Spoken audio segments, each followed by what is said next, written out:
ជំរាបសួរផងដែរចា៎បាទជំរាបសួរដៃគូបាទ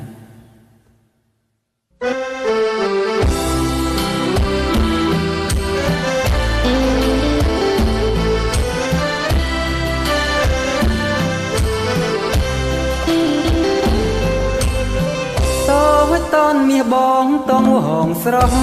ម្ល៉េះទ្រូងបងស្ទើរប្រឹងគ្រួសំផោះស្រីត្រយត់ស្រយងបាត់អស់ស្មារតីដូចកូនបាក់សីត្រូវសព្រៀនប្រហា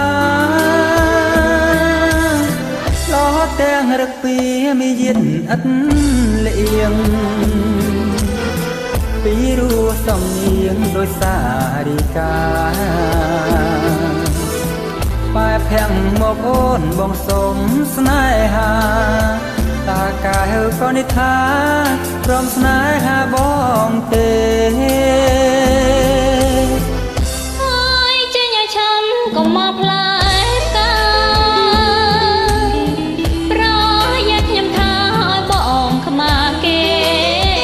តែចង់តាមផ្លូវខ្ញុំមិនព្រមស្នេហ៍ខ្ញុំមានអើម៉ៃក្រុមក្រងរៀងសាបើចង់ស្នេហាដណ្ដឹងការតាមផ្លូវច្បាប់ស្ដាប់បានឬណាសំពើក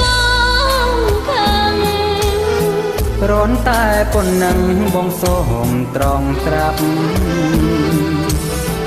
មកស្មងនឹងគ្នាលុជីវិនស្លាប់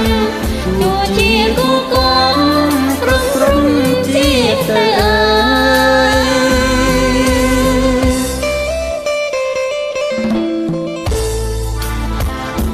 ចាតាមរយៈបទនេះដែរជាបទសំណុំពររបស់បងប្រុសម្នាក់អញ្ចឹងអាចចូលរួមបាន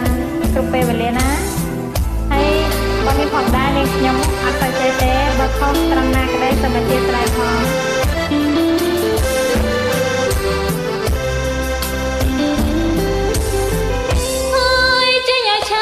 កុំមកផ្លែផ្កាប្រយ៉ាខ្ញុំថាឲ្យបងខ្មាគេ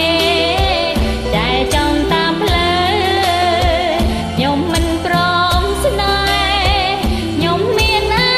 ម៉ៃក្រុមក្រងរៀងសាបើចង់ស្នេហា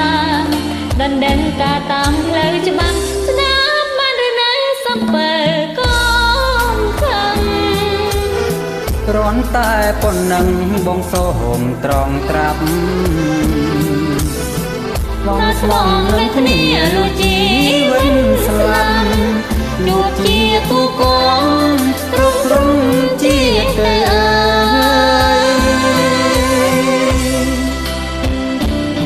អរគុណបាទអរគុណច្រើនដល់ដៃគូបាទអូខេបាយបាយលើកទី1ហើយដែលខ្ញុំបកស្រាយបទចម្រៀងនេះអរគុណទាំងណា